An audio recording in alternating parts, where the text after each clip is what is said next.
ബൈബിളിൽ ഒരു വാക്കുപോലും സംസാരിക്കാത്ത വ്യക്തിയാണ് വിശുദ്ധ യോസേപ്പ് പിതാവ്.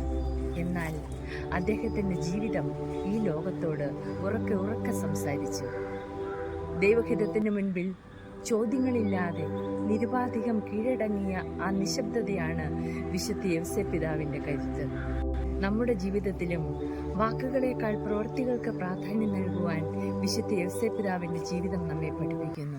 ദൈവം നമ്മോട് സംസാരിക്കണമെങ്കിൽ നാം നിശബ്ദരാകണം എന്ന വലിയ സത്യം വിശുദ്ധ യോസേപ്പ് പിതാവിൻ്റെ ജീവിതം നമ്മെ ഓർമ്മിപ്പിക്കുന്നു.